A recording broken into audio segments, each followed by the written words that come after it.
Ito po yung 7 mangkok ng puot ng Diyos or the 7 bowls of God's wrath. Okay?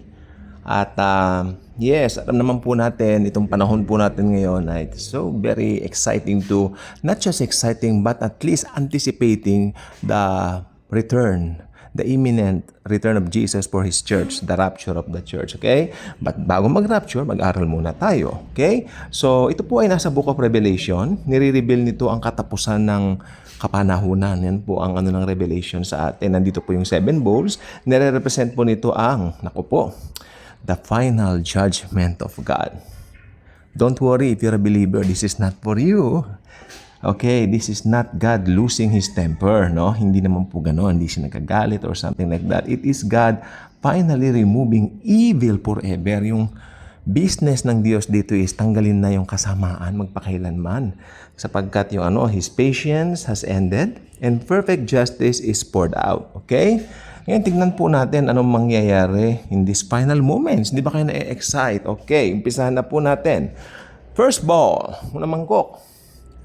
Festering sores. Alam niyo yung sores, ito yung parang, pwede mong sabihin sa Tagalog, ito yung mga paltos sa katawan. Di ba masakit pag nabaltos? Yung mga parang, meron ka mga parang basa-basang, yes, parang sores. Parang yung mga singaw.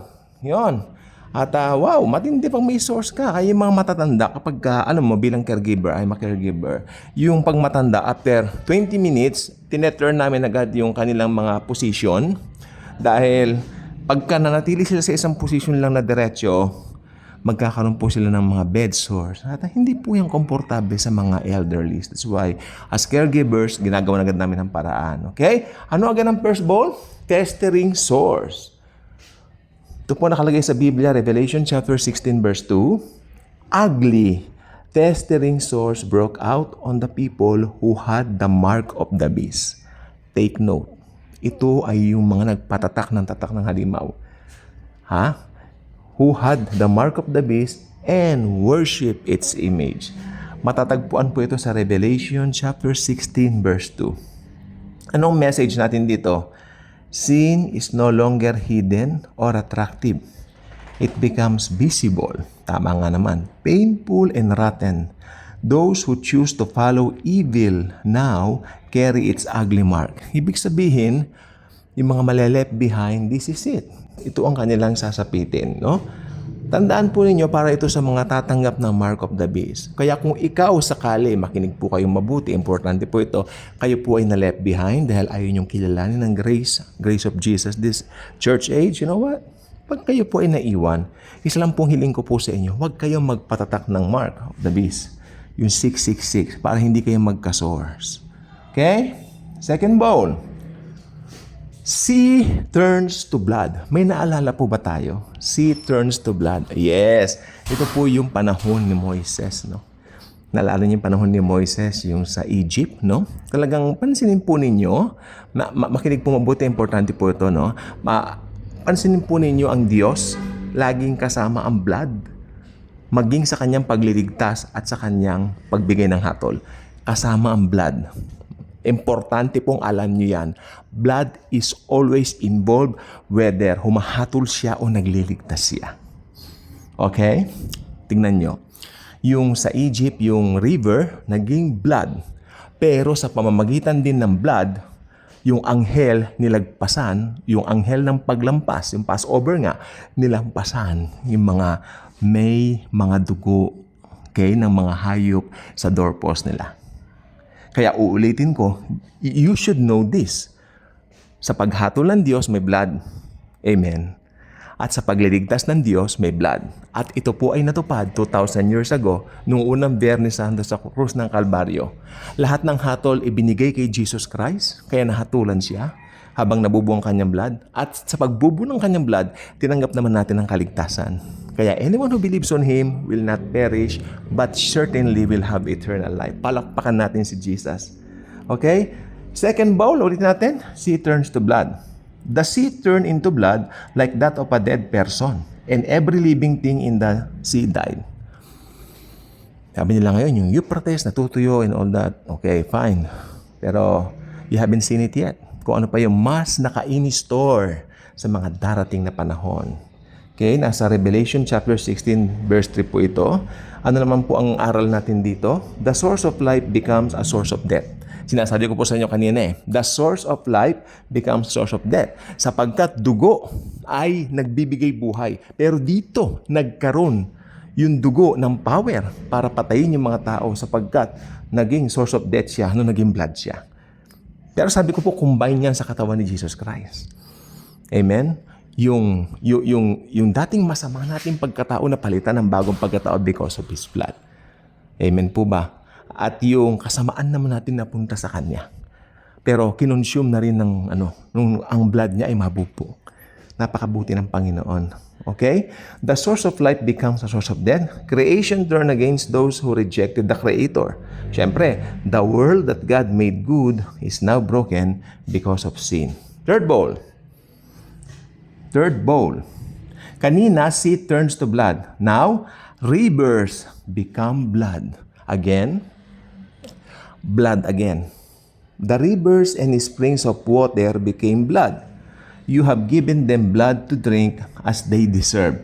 Ito ay matatagpuan sa Revelation chapter 16, mga verses 4 at 6. Hindi po diretso yan Hindi po kasama yung 5 doon. 4 and 6 lamang po. Okay? Ito po ang mensahe. This is true justice. They shed the blood of saints and prophets. Now they are given blood to drink. You reap exactly what you sow. Ito po ang nakalagay po dito. Remember, during that time, hindi na po grace ang basihan ng kaligtasan. What you sow is what you reap. Effective po dyan. Sapagkat dyan, your own blood will shed. Dahil tapos na po yung dispensation ng grace. Okay? Fourth bowl, scorching heat. Sabi nung pinsan ko kahapon, napakainit po kuya. Sobrang init. Kaya nagpunta silang Mega Mall. Okay, fine, I understand. Pero, yan bang init na yan? Meron po ba yan? Kumbaga may sinabi ba yan dun sa darating na init sa Great Tribulation? Wala ho. Wala ho talaga. Maniwala kayo sa akin, wala ho. Dahil malayong malayo. Parang yung araw, katabi mo na during that time. Tingnan natin. Mga Bibles, please. Revelation chapter 16, verses 8 to 9. Dalawang verse. The sun was allowed to scorch people with fire. In what? Fire. Yet, this is so sad. Yet they curse God and refuse to repent of their sins and wrongdoings. So sad. Dahil sila ay napaso ng husto ng araw, minura pa nila ang Diyos, sinumpa pa nila ang Diyos. Ito yung mga taong talagang wala ng pag-asa. This is the message. Even in great pain, their hearts are hard. Maski sa gitna ng matinding kalagayan ng pagkakasakit, ang kanilang mga puso sintigas pa rin ng bato. Suffering does not always soften people's heart. Sometimes it only reveals how stubborn they really are, which is good, which is true. No? Minsan yung pagkakasakit nila, yan po, nire-reveal kung gaano po sila kasama. Okay? Fifth bowl. The fifth bowl. Darkness and agony. Again, yung fifth bowl, darkness and agony. Darkness, madilim na madilim at merong kasamang paghihirap yan kasi madilim The kingdom, ito po, nasa Revelation chapter 16 verses 10 to 11. The kingdom of the beast was plunged into darkness. People gnawed their tongues in agony and refused to repent. Ouch!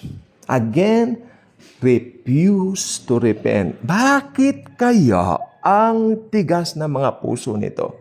Alam niyo po ba kung bakit? Wala ba kayong naisip?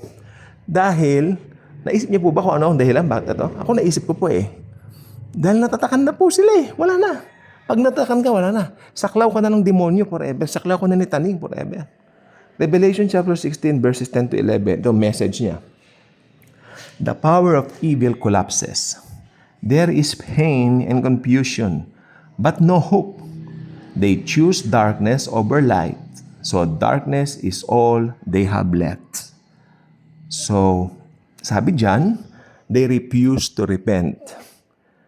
May darkness na nga, and agony and all that. The kingdom of the beast was plunged into darkness. Kingdom of the Beast. Kasama po sila sa Kingdom of the Beast. Natatakan na sila eh. People know their tongues in agony. Ito po yung nagngangalit ang kanilang mga ngipin. Kinakagat na ng ganyan, no? Hindi po ba? Wala na. Pero sa halip na mag-repent, ayaw nila mag-repent. Sinusumpa pa ang Panginoon. Ito na po yung 6th bowl. The way prepared. The way prepared. Ito na po ang talata natin. Revelation chapter 16 verses 12 to 14. The river Euphrates dried up to prepare the way. Yung pagka-dried pala ng river Euphrates sa Great Tribulation pa po yun. Hindi pa po yan. Natuyo lang po ngayon pero I don't think na yan na po yun. Ano po? Dahil tinitingnan po natin sa pag-aaral natin yung takbo o yung flow. The river Euphrates dried up to prepare the way. Maaring yan din po nagpre-prepare. To gather them for the battle on the great day of God Almighty. Ito po yung Battle of Armageddon na magaganap sa katapus-tapusan o kapuspusan ng kalahat-lahatan. After ng battle nito, eternity na po yan. Hindi po ba? Tama po ba? Tama po ba ako? Ay, hindi pa po pala. Ano pa lang pala ito? Ito yung pagkatapos nung, parang ito na ba yung pagkatapos, ito po yung pagkatapos pa lang ito ng 7 years tribulation eh. Oo. Yung Armageddon, ito po ay pagkatapos ng 1,000 years. Pagkatapos nung 1,000 years na may Armageddon, may ang Battle of Armageddon ang tawag doon, no? Yes. Yung katapos-tapusan na yan na po yung pagkatapos niyan, eternity na po yan. Okay? Pero ito po, pagkatapos lang po ito ng 7 years of tribulation. Sana wag kayong malito, nagkamali lang po tayo, no? Okay, the message, all barriers are removed. Uy, matindi yan. Ulitin natin yung talata, Revelation chapter 16 verses 12 to 14 para mas malinaw. The river Euphrates dried up to prepare the way. For what? Tingnan natin. To gather them for the battle on the great day of God Almighty. Yun naman po pala yun. Sinasabi ko na po sa inyo, ito po yung sa pagkatapos ng 7 years of tribulation. No? Matatapos na ang magse-second coming na si Jesus dito kasama tayo, nasa likod po tayo mga believers. Tingnan po natin the message. All barriers are removed. All barriers are removed. Evil gathers together to fight against God. Oh, evil. Tingnan yung tawag doon sa mga kaalyado ng Antikristo. Evil gathers together to fight against God. Ulitin ko, tingnan niyo yung mga kaalyado ng Antikristo ang tawag sa kanila. Evil gathers together to fight against God. This is the ultimate foolishness. Uy, tignan yung ginamit ng Bible dito. This is the ultimate foolishness. Thinking they can win against the Lord Almighty. Kala lang nila yun. Pero hindi sila manalo kay Kristo kahit kailan. Amen po ba? Ito po. Ito po yung pinakahuli. At ito na po talaga. The 7th bowl, nakalagay dito, may salita po rito, nakahawig nung sinabi ni Christ sa cross, it is finished, no? It is done. Dito. The 7th angel poured out his bowl into the air. A loud voice said, it is done. A severe earthquake shook the earth. Wow! Ito po yung pinakamalakas na lindol na binabanggit po ng Bible. Mararanasan ng buong daigdigan yan sa Great Tribulation. A severe earthquake shook the earth. Every mountain and island disappeared. Revelation chapter 16 verses 17 to 18 and 20. Yan po ang pinagkunan ng talatang yan. Ito po ang mensahe. Everything that opposes God is destroyed. The work is finished. Peace comes at last. And God reigns completely. So, it is done. It is done. So, tapos na po lahat, no? At pagkatapos po niyan, maghahari po si Kristo, si Jesus ng 1,000 years dito, ikukulong ang Diablo sa loob ng 1,000 years at hindi siya makapanlilin lang ng kahit na sino during that time. Okay? So, ito po yung important warning. Right in the middle of these judgments, sabi ng Panginoong Jesus, look, I come like a thief. Blessed is the one who stays awake and remains clothed.